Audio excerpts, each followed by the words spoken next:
Hey guys, welcome back. Jim and Doug show, but I have my very special guest host Steve sitting in for Doug this week. So welcome, Steve. Hi, welcome. Glad to be here, Jim. So let's. I know it's Super Bowl week and so forth, but we talked about it. I think we're gonna let a few days go by. Let some things pan out in Atlanta, and we'll do a show just before the Super Bowl and give you our ideas and thoughts and selections and so forth. I mean, we could touch base on some preliminary stuff, but um, shaping up to be a good game. No, I agree. The only thoughts I have really, I'd like to let the week go by. You got media week, things can happen. You and I made a joke offline about prostitutes and things like that can possibly upset the apple cart. Atlanta, Eugene Robinson, back in the day, that type of thing. So I agree. Let's do a show maybe before the Super Bowl. Let's see how the week pans out, injuries, things like that. But right now, I think the line is the Pats 2.5. Um, Over and under is what, 56? 56. I mean, high-powered offense, there's no question, but I mean, there's also some good defensive players on the field. So the reason I wanted to bring that up, just real quick, on the Super Bowl. So the 56, did a little research. Was curious to see what the highest Super Bowl score was, or combined teams. Let Top me, of your head? I wouldn't have got it without looking it up. Steelers, Rams. No. Niners, Chargers. Steve Young, 6 touchdowns. I think the score was, if I'm not mistaken, it was pretty high. I'm going to go 40. What was it? It was high. I'm going to go 49 to 26. So that's the highest scoring Super Bowl. Obviously a lopsided victory by the 49ers.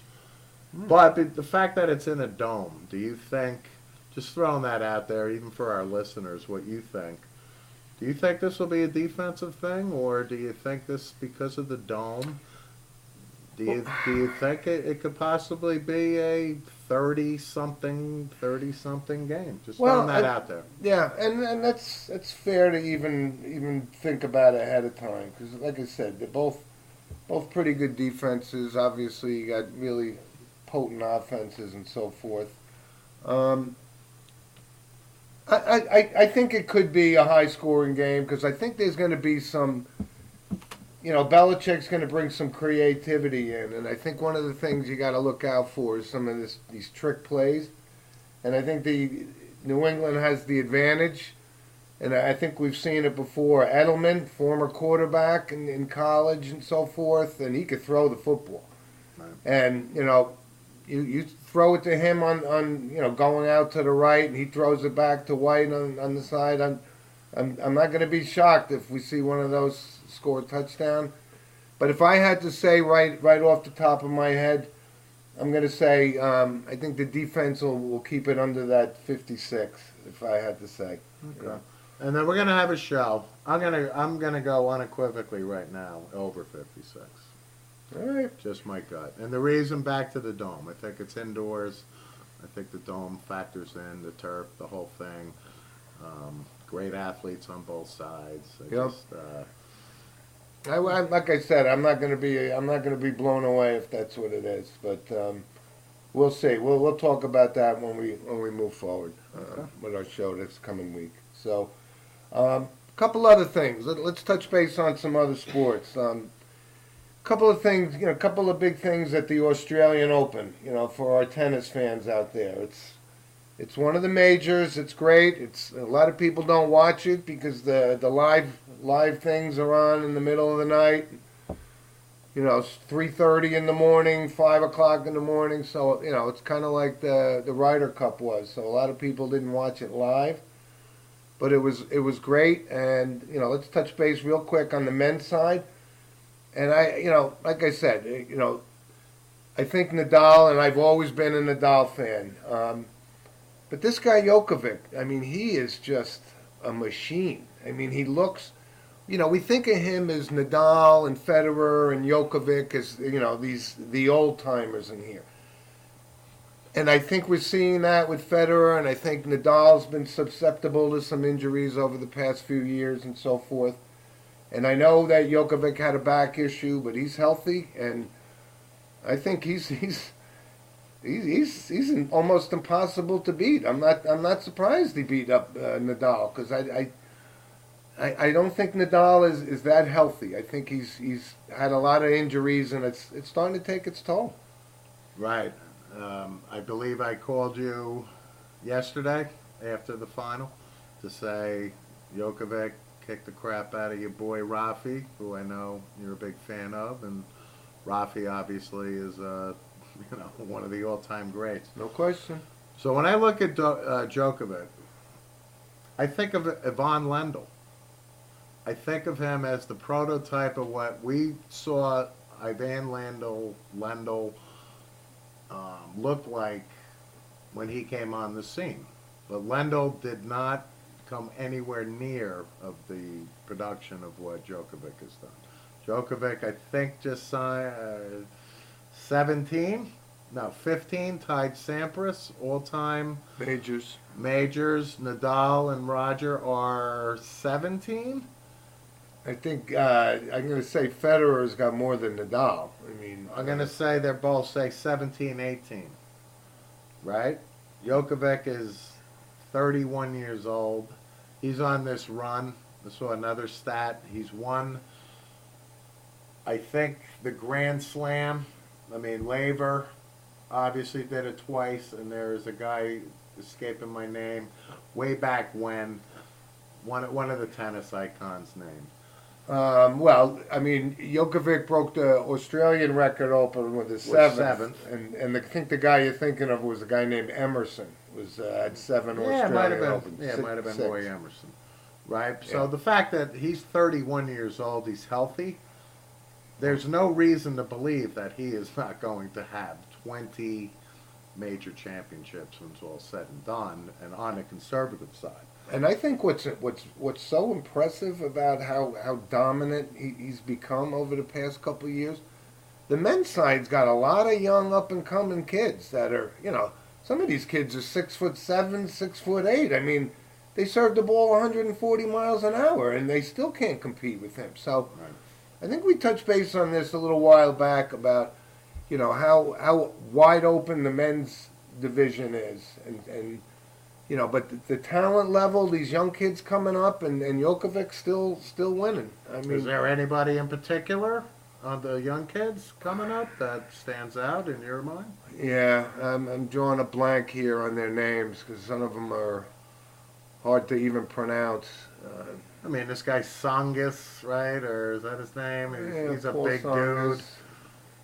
Hasn't broke through really because he faces Federer and Nadal and Djokovic. Right. I mean, Can't break these through. young kids they're starting to knock off Nadal and they're starting to knock off Federer, but they can't get past this kid Djokovic yet. And Djokovic's a little bit younger. I mean, I know He's Federer's 31. right. Federer's got to be 38, Is he that old? 37.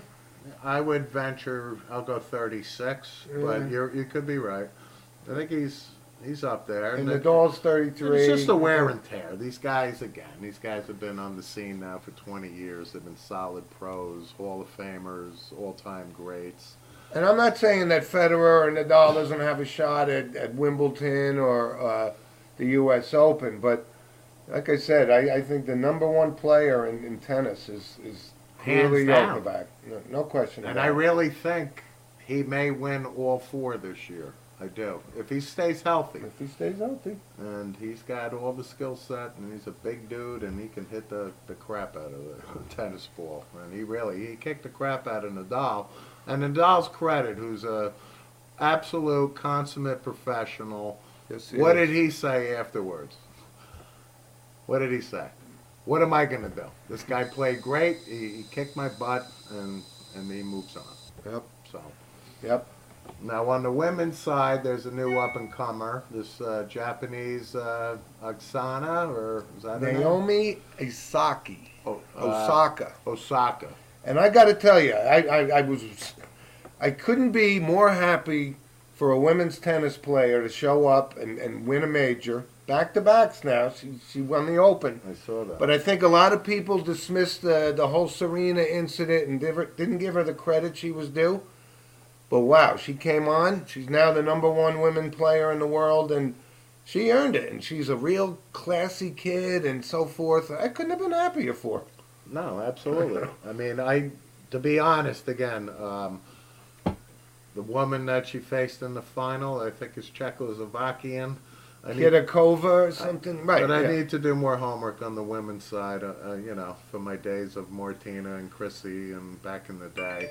I got to say, she's impressive. She's young. I actually watched the final. Yeah, she won the first set 7-6. The second set was actually back and forth, and she actually had a stretch there where she was extremely frustrated, and that set could have gone either way. And it did go to the challenger, and then she came back and won that third set. And she broke serve, I think maybe second or third game, which gave her that advantage, and her confidence went up the roof. And now, like you said, she's back-to-back major champion, and I really think you're going to see her take the baton from Serena, maybe in a year or two when Serena decides to pack it in. And I think that's what a lot of people are expecting. Listen, there's no question of her dominance over the past 12, 13 years, without question. But I think the women's side there's a lot of young kids. It's wide open, and Osaka, like I said, she took it up.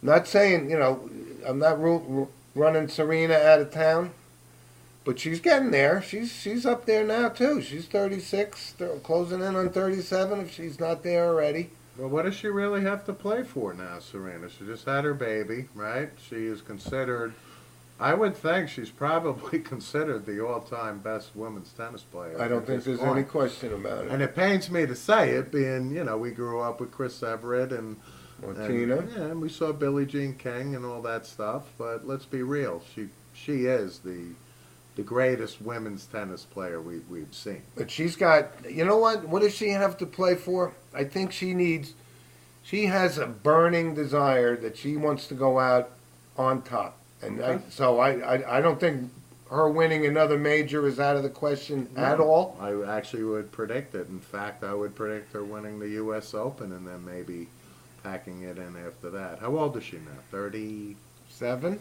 That old? Yeah. Yeah. Yeah.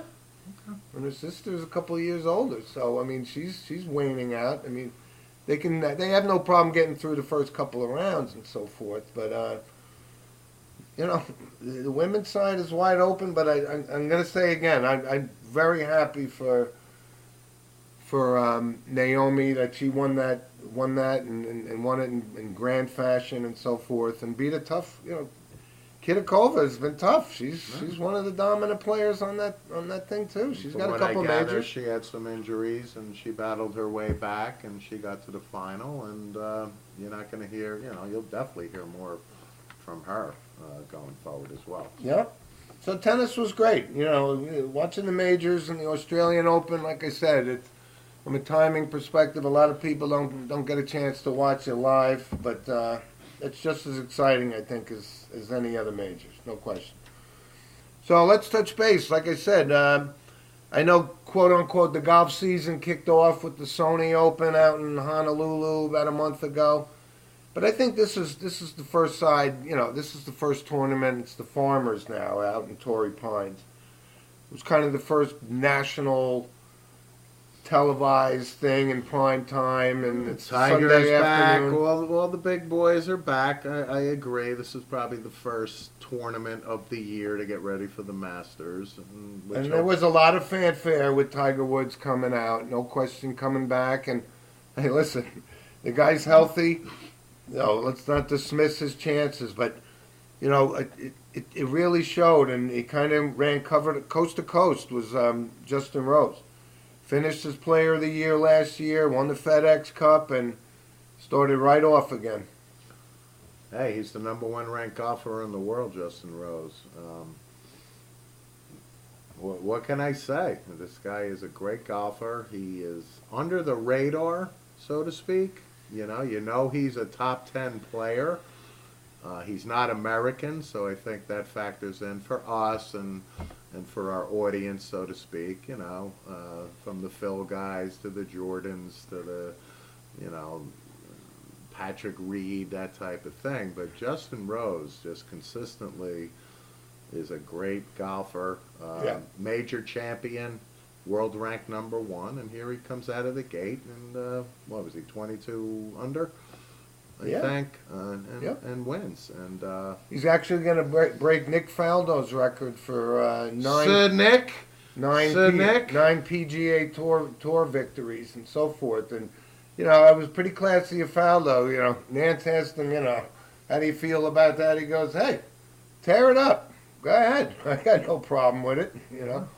So he's quite a player. But it was a great field. It was guys you could see that it's going to be an awesome year of golf. Certain guys that weren't there, but the guys that were there was McIlroy and Jason Day and all this, Woods and so forth, and they were all in the mix. right? But like I said, Rose ran away from it, start to finish. And I tell you, there's a couple of young kids that I've actually been talking about over the past year and so forth. The up and comers, kind of, so to speak. Tony Finau, and like I said, I was happy he came along, got his due, got a spot on the Ryder Cup and so forth. He's going to be somebody to contend with going down the road. Big fan of his. And McIlroy played for the first time at Torrey Pines, which surprised the heck out of me. Very surprised. I'm not sure why he never played there before. That's a backstory we'll have to investigate, but yeah, that is odd. I mean, Yeah. that's a major course, and I'm surprised when you told me that. And now I'm drawing a blank on who I was thinking about, the other young and up-and-comer kid that's really gonna make a mark. I'll try to come back to that. But it was a great tournament. It's one of the most beautiful venues, on the PGA Tour. And they talked about it, like, Faldo and Finch and all this, like how tough a course it was. I'm saying, obviously they had U.S. Open rough on the fairways, but if you put it right down the middle, you were golden. Well, when I heard this tournament, It's long. when I heard this tournament was at Torrey Pines, my first memory or thought back was, isn't that where Tiger beat Rocco Media in that his last U.S. Open on the one leg? Wasn't that at Torrey Pines? Well, Tiger owns the course record at Right. 62. Am I wrong on that, or was that at Bethpage? I don't think it was at Torrey Pines, but that was a U.S. Open. Correct. 'Cause it was Somehow it in was the a back Monday. of my mind, I think that was at Torrey Pines. I could be wrong on that. But again, Torrey Pines, San Diego, Phil's backyard. Golf is underway. Yep. And that'll be a central theme for our show this year, obviously. We're big golf fans. And Oh, and here now I recall. This is the guy that I said is really, and he's young, but I'm gonna touch base on. I think his talent is undeniable. This John Rahm. John Rahm, the South African. No, he's Spanish. Oh, he's Spanish. You're right. Yeah. He's Spanish. But he's got, this one thing, and I think that's what the sponsors are keeping him away, keeping away from him. He's got a little temper on the golf course, and More than a temper. I think if he can control that, he's a huge guy. He's gigantic. But last year, he was in just about every tournament. He was in the top 10, or he was in contention. I got to say, he definitely broke or won a tournament last year. Maybe Absolutely. if not two. He's got two tour victories so far, and he's only 24 years old. Yeah, but I will agree with you that he is on the scene and will be a force. And I think he needs to control himself because that's not appealing to sponsors and so forth, and banging your clubs around. There's nothing wrong with having intensity, but it's almost on every bad shot that he hits instead of just recovering and moving on. And he'll mature. He'll Right. mature. Yeah. But he's somebody. Him and Finau, I think, the two up and comers. I'd keep an eye out. I would say there's more. I mean, that's the thing about the PGA tournament or the tour now. I mean, from Jordan Spieth to Patrick Reed to Justin Thomas, we could probably reel off 15 guys underage 25, 26. And the Japanese kid, Hideki Matsuyama, Right. he's a stud too. He was Absolutely. right. He was right there all weekend. Sure. Good So- player. So I think, Phil being, 48, bordering 49, he will jump to the senior tour. And again, we'll blink and he'll be gone. The Strickers of the world, that type of thing. So Yeah. there'll be a changing of the guard. The only point I think we're trying to bring out here with golf and the PGA is for the next 15, 20 years, you're going to have some great golf with Yeah, great it's- competitors. And, A lot of young kids. and there's plenty more that are, 8, 9, 10 years old that will come on the scene in 10, 15 years. And we assimilate Spieth because he's been around and won so long. Like I wanted he's to bring a him. I wanted to bring him up. What do you think? Jordan had for him, probably an off year. I think he took a deep breath, and I think this kid, don't discount him. He gets pretty frustrated on the golf He course. does too. But I foresee him. But my point was, we Winning assimilate the him for major, being around very for so. for so long. What is he? He's 24. He's not a day older than 25, if that at all. Right. And him and Thomas and all these young kids, wow, going to be wide open. That's why Woods and them, they got to get their wins in now because these kids are, the older you get in golf, it's a young man's game. They are formidable, and we're looking forward to a good golf year. So let's move on a little bit and touch base on some NBA. And Steve and I will both confess that we were probably bigger NBA fans 30 years ago than we are today.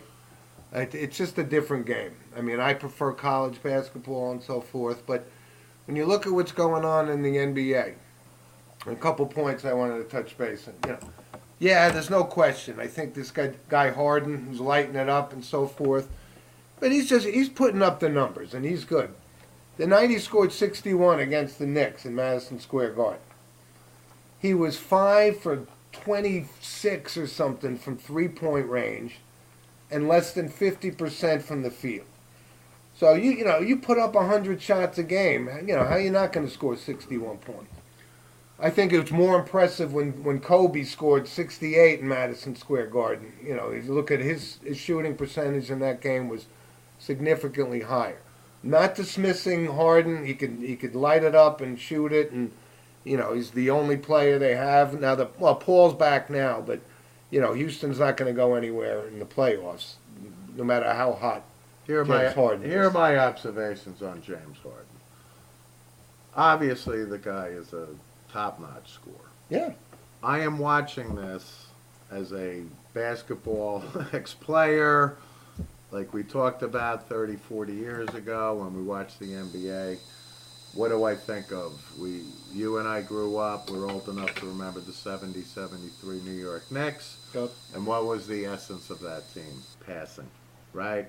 Yep. Frazier to DeBusschere to Lucas to Reed, back to Frazier, over to Dollar Bill. Bam! That type of thing. Right. Larry Bird to DJ to Parrish to McHale. That type of thing. Yep. Irvin Magic Johnson, right? The passing of the game, right? The team essence of what an NBA squad is. So I'm watching this guy, and I'm not knocking him individually. But you got to be kidding me. This guy, I saw a stat, 86 consecutive points Unassisted. without having somebody Unassisted. give him a pass. Yeah. I find that to be absurd, number one. It's hard to believe. It's not even close. I mean, the next closest person, I think, was Steve Nash with like 37. Right. So, that being said, now Chris Paul is back in the mix after being hurt and this, that, and the other thing. Okay, so now Chris Paul can dish it to Harden. Harden can still score 30, 40, whatever he's going to do. Going into the NBA playoffs in 5 months, let's be real here. What chances do you give the Houston Rockets once it gets to crunch time? None. Right? None. Zero. So I don't want to detract from James Harden as a pure No, scorer. that's what my point was. But I also, we have basketball fans that we know, and I know our audience is basketball, a lot of fans there. I don't know how to reconcile that. I don't even know what to say to that. And you brought up a good point. I mean, the old championship Knicks teams and the Celtics, it was passing. I think the only team and the only coach that still subscribes to that theory, and listen, he's got what, 5 rings, is Popovich. Right. I mean, look, San Antonio. And I was going to bring that up. They're not even, they don't have the players that they once had. There's no Duncan, but they're still a formidable team. I think Ginobili, to Parker, to Robinson, to Duncan, and on, right? I think they alone. It's not even a premier San Antonio Spurs team. They could take down Houston in the playoffs. But to my point is, again, back to this Mike D'Antoni style, I guess, catering to his talent level. I had the opportunity to actually watch Golden State in Boston. I think it was Saturday night. So Golden State was on the road at Boston. Beat them in the Garden. Yeah. But that goes to the essence of passing. You got Durant, you got Curry, you got Thompson. You got 3 of the most prolific scorers in the game, right? But the bottom line is these guys move the ball, man, right? They move it. And they actually shoot I don't it. care that Steph, and again, the best pure shooter I think I've ever seen, right? And I hate to say that, we're Larry guys, Larry Bird, but the eye test. But even when Curry is draining 6, 7 threes, that ball typically has moved 3 times throughout the court. I agree with that. And that goes to like a Draymond Green where, his role is rebounding, assists, and being a pest, that type of thing. So, back to Harden, one more time. I don't really typically enjoy watching this. It's a one-on-one thing here. And I'm a team guy about winning championships. My opinion, there is a chance in hell Houston will advance past probably round 1 is my guess. And listen, I agree with you. And the thing that makes Golden State so dangerous is Thompson can go on a run and hit 10 out of 11 threes, and they almost alternate. One night it's Durant, next night it's Curry, and like I said, and I think I think the X factor there is, he's a little hot-headed, but is this guy Draymond Green? He takes a lot of pressure off those guys. Most certainly does. He does all the dirty work. He does all the dirty work. So I think they're still the team to beat. So I wanted to ask you a question, being that I think in the last 24 hours this became top-notch NBA news. Anthony Davis, the unibrow, wants out of New Orleans. That's literally on my notes. What do you think? I wanted to bring this up too. I think this is setting up for, first of all, he's under contract for this year and he's under contract for next year. So he's already dictating, and I think this goes to LeBron James wants him in Los Angeles. Yes. And they're gonna strong arm New Orleans to make sure they get whatever they can get for him.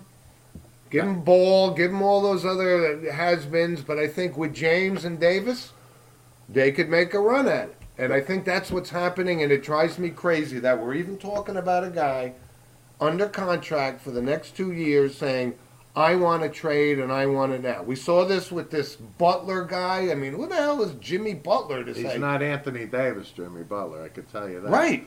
So, a couple thoughts here. Obviously, the Lakers are one destination. You got LeBron. If he can get Anthony Davis or wants Anthony Davis, and with the Magic Johnson being in the then they get him. Executive seat, They'll get him. Then they can possibly get him. My opinion is he's going Boston. You know why? Because Boston has 7 first-round draft picks for the next 2 years. And Boston then will say, take a look at our roster. And I would say outside of Kyrie Irving, now that's no lock that Kyrie Irving resigns with the Celtics, It's not. but I would think he would. It would be my guess. Outside of maybe Jason Tatum, might be untouchable. But I would say Danny Ainge is going to tell the Pelicans, anybody on this roster you want, and I could foresee a scenario where they probably give up 3 first-round picks, perhaps 4, and I don't think the Lakers have the firepower to match that. Here's the other thing I wanted to throw at you. He is eligible, Anthony Davis, for a 5-year, $240 The max. million contract. You're going to pay somebody $48 million a year? They're all making that kind of money I now. know, though. but when I saw that, right, and did my calculator in my head, and it said $48 million a year. The only person in the history of the NBA that I may consider, maybe I'll give you 2. Michael Jordan. Yes, and Will Chamberlain. Right. Those are the only 2 guys I could think of that, because of Jordan and the markability and the championships, and he's Michael Jordan. But when you say the number out loud, at least for me, it was, oh my God, $48 million a year. Okay. So my instinct says those are the only 2 that would probably be in play. And then it should be, Lakers, Celtics, back and forth, and then it's up to Anthony Davis. He's going to make his money either way, but it's up to him to do I want to play with LeBron for this small window of, let's think, 2 years? Right. Right? Or do I go to Boston with Kyrie, and you got a Jason Tatum and the Celtics, even though they're going to give up 3-4 first-round picks, they still have 3 left over, and that goes to the credit of Danny Ainge of, stockpiling all these assets. But the fact that the league is even allowing this, this used to be called tampering in the old days. Right. Why are we even talking about this? I mean, that his agent comes out and says, we're telling you right now he's not signing an extension when this contract is done. And if LeBron James wants him, LeBron James gets him. Because and I'm going to touch base on something because it's great to have the Lakers as a There's only powerhouse. one guy, LeBron, that I will agree with that statement. That has the ability to If make he that wants trade. him, He gets him. with Magic Johnson in tow and those 2 working together, and it's up to Anthony Davis, I think. But I really, back to my point, I think the Celtics and Lakers are the 2 in play. And I'm going to tell you this other thing. Like I said, I was touching base on this. My daughter and my future son-in-law went to the Knicks game last night, and they played the Heat. Now the Knicks are a horrible team, but I started to think I know exactly what's going to happen. Exactly what happened 35 years ago when the Knicks were horrible, and they needed the New York Knicks to be put up on a pedestal again, so they somehow, some way rigged this thing and got Patrick Ewing, the best player coming out of college, to come to the biggest venue in sports, and he was there. Never won a championship, but I see the same thing happening now. The Knicks probably tanking the rest of the season, Not so probably, they are tanking. they get Zion Williamson. No, they get X amount of ping pong balls. So, to your point, Duke, obviously. It's Zion Williamson and this R.J. Barrett, I think, are hands down probably the 2. One and two The one draft and picks, two. no question. In my opinion, what the Knicks should do, you got Porzingis coming back. Should Golden State three-peat, which they probably have a 93% chance of doing, Kevin Durant then is eligible. Right? You let the Celtics, you let the Lakers vie for the Anthony Davises of the world. Right? The Knicks, in my opinion, should draft R.J. Barrett. I really think so. And I think they need to make this play. They need to make a passion plea to Kevin Durant, because Kevin Durant, to come to New York, get the max that he needs, right, compensation-wise, would be the greatest incentive for him to cement a legacy. He is what is Durant? 27, maybe 28 tops. But if the Knicks could convince Kevin Durant to come to New York, and if Durant, which again, this is a pie in the sky scenario, but if you can get this R.J. Barrett as a top flight guard, you got Porzingis, you get Kevin Durant, they got money, they can do this, that, and the other thing. That's what I foresee the Knicks getting out of the toilet and maybe competing in the next 2 to 3 years. And the reason I don't dispute that, I just don't see an upside to Kevin Durant wanting to come to New York right now. They're that far Not this away year, from a but champion. next year. I don't know. I mean, like I said, I think you're right. Comes down to ping pong balls, but it came down to ping pong balls when Patrick Ewing Sure. was there, and Right. guess who got the #1 pick? I would I think can that see the same thing going to happen. I think you're going to see Zion Williamson come hell or high water in New York. they'll get a top 4, I would think. And so let's say the chances are they're going to get a Zion and an RJ. One of those two is not out of the realm of possibility. No question. But back to the state of the Knicks. The fact that Dolan still owns the team. This Steve Mills, who's been there for probably 10 plus years. I wouldn't put any stock in the management of the New York Knicks to do the right thing until the right thing is done, whatever that may be. Yep. It has been so bad for so long. It's unbelievable. And believe me, they are not going to put out any effort. They need at least a shot at Williamson. They need the top pick, but they're still in a pretty good position, which it sounds like they should be no worse than 4. But to your point, I can foresee the Dave DeBusschere faking that. Oh my God, we got Patrick Ewing in what was that, 1985? Yeah. Something along those lines. You know, and the reason I was thinking of it yesterday, because I was watching, like I said, I love college basketball. Watch St. John's, Georgetown, kind of from an old nostalgia perspective, going back to the Mullen and Ewing thing. Hard to believe that both of those guys are the head coaches of those two teams, even though I still contend and you know, my friend Mike down in Florida, his son goes to St. John's and very partial to St. John's as well. But Chris Mullen is not the head coach of that basketball team. I watched it very closely, and I've thought about this because I watched it last year. They call timeout. He runs up and down the sideline, doesn't do it. But on a timeout, his assistant coaches do all the X's and O's. He's the head recruiter at St. John's, and he's got some good talent. They're not on the Duke and Michigan State level, No. even though Michigan State got beat yesterday. They're still a great team. Right, but Mullen, to your point, when I think of a college coach, am I thinking Chris Mullen, Bobby Knight, Mike Krzyzewski, X's and O's? Absolutely not. No.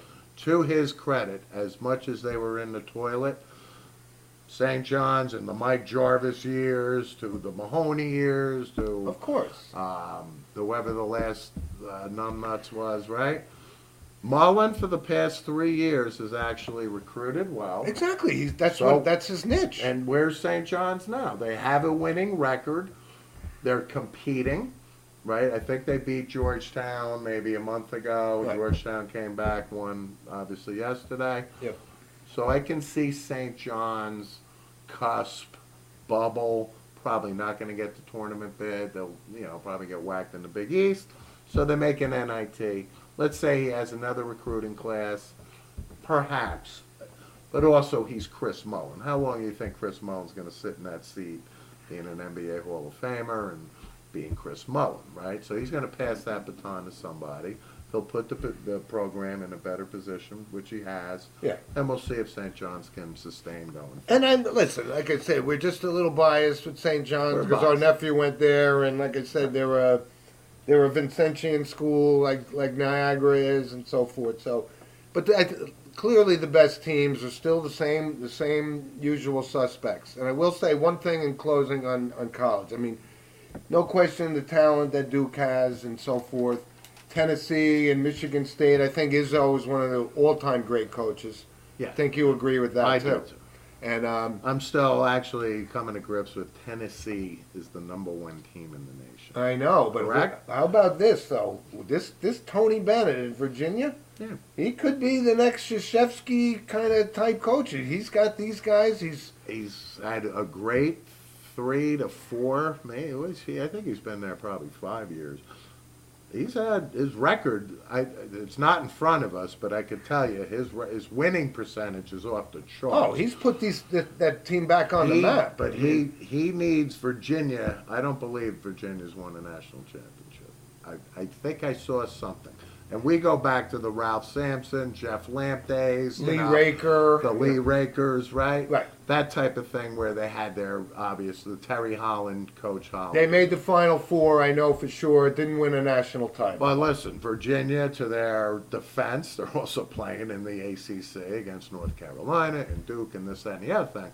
But to your point, Tony Bennett has been a great coach, and I'm rooting for Virginia to. Me too.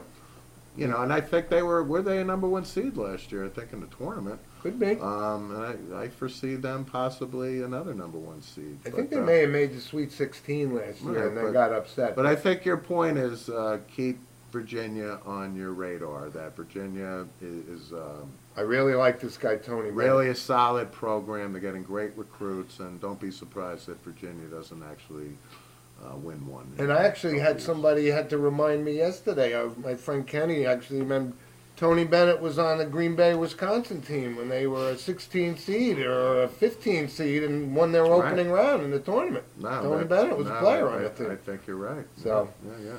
So listen, we got a lot of stuff that we covered today, but we'll focus. Just listen for our next show. Certainly, it'll be before the Super Bowl. We'll do a little bit more deep dive into the game and so forth. But Steve, thanks for guest hosting and pinch hitting for Dougie this week. You're welcome. Thanks for having me. And thank you guys all for joining. And again, always before we sign off, as a quick shout out to our sponsors: Lynch Toyota of Manchester, Connecticut, Harley Davidson of Utica, and D. Filippi's Bakery from Monticello, New York. We appreciate their support. And we appreciate our audience's support, and thanks, and we'll talk to you guys soon. Have a great week, everybody. Thank you.